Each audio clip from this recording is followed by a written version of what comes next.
Welcome to the NFL offseason. This is the time where we sit around and ponder what the Dallas Cowboys need to do in order to improve their football team. Over the next few months, there's going to be a lot of things happening. Some new veterans will get signed in free agency, some old ones will get released, and a fresh new class of rookies will be joining the team in April. Each team has a lot to do, and recently ESPN staff writer Bill Barnell looked at each NFL team and determined what moves they should make this offseason. Here are the top 5 moves he believes the Cowboys should make. 1. Release Sean Lee, Allen Hurns and Terrence Williams. While Lee is a Cowboys icon after 9 years with the team, his role as an every-down linebacker was taken by rookie Leighton Vander Esch last season. Lee has a cap hit of $10.8 million, and by cutting these 3 veterans, Dallas would free up $14.3 million in cap space, pushing it to $59 million in total. After a decade of struggling with their salary cap, the Cowboys are finally in excellent shape. The Cowboys aren't boxed into a corner where they have to release players to save money, but it would still be wise to do so. Lee, Hurns, and Williams are all roster-worthy, but when you compare their new roles to their cost, it just doesn't make good business sense to keep them. Lee was not only the top linebacker a couple years ago, but he was one of the top defenders. Times are different now. It turns out, Jaylon Smith is moving around extremely well, and the new addition of Vander Esch has completely altered the linebacker depth chart. You just can't fork out that kind of money for a backup. We shouldn't rule out a pay cut that would keep Lee on the team for a smaller cap hit. For some great mentoring and a little insurance, he would be worth a small investment to keep around. The wide receiver group has changed as well. Amari Cooper and Michael Gallup were new additions last season. They will be your starters in 2019. The team is still looking for other pieces, but the cap hit of Hurns and Williams don't make them appealing candidates. 2. Work out an extension with DeMarcus Lawrence.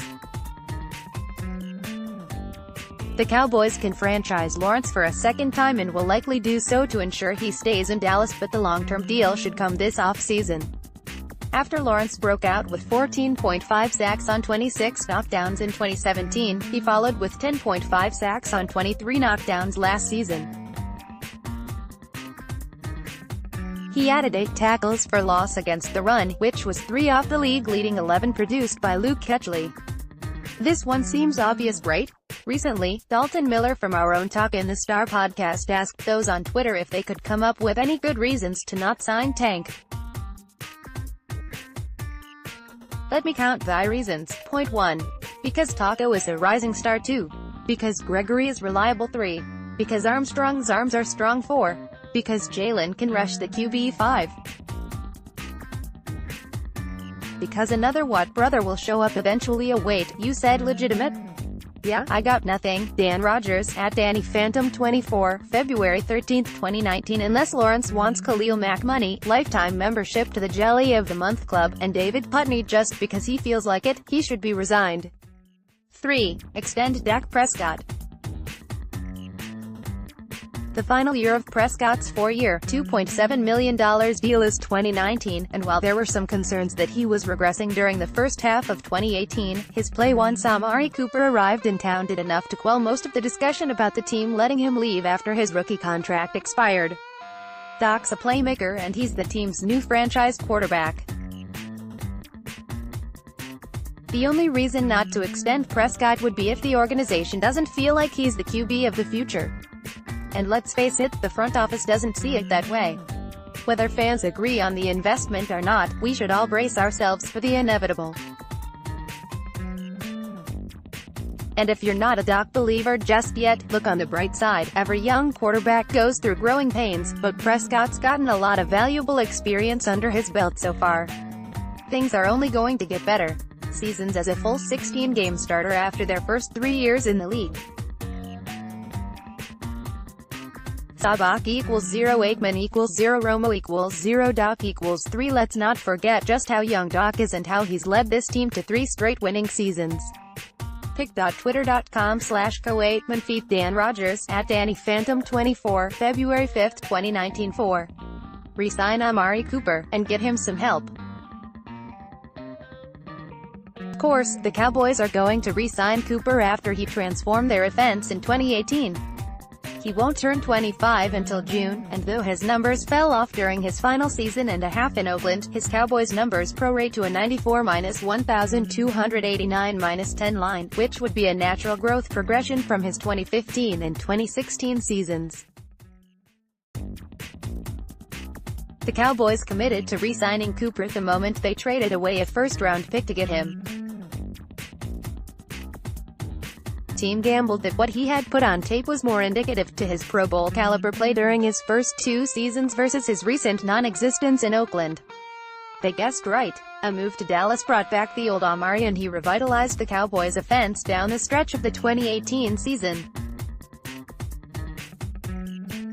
As Marcus Mosher points out, finding star receivers isn't easy.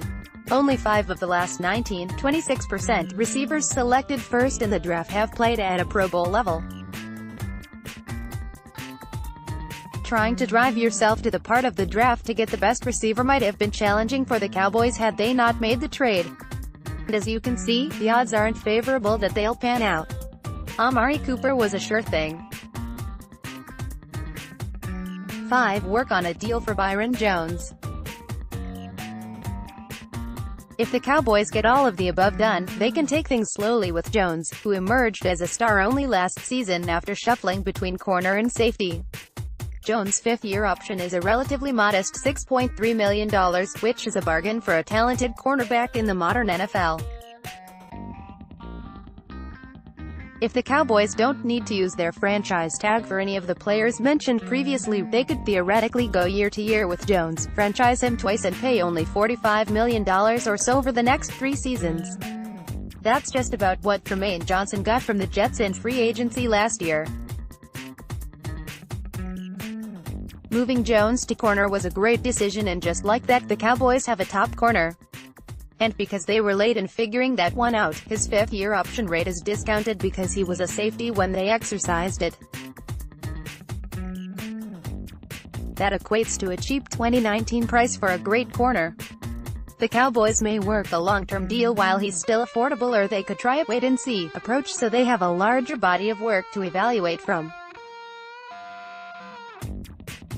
Both sides have their own risks, but Jones is the right kind of guy, through and through. And when you couple that in with his talent, all things point to Byron getting a second contract in Dallas. Do you agree with their choices? What Cowboys decision do you think belongs in the top 5 off-season move?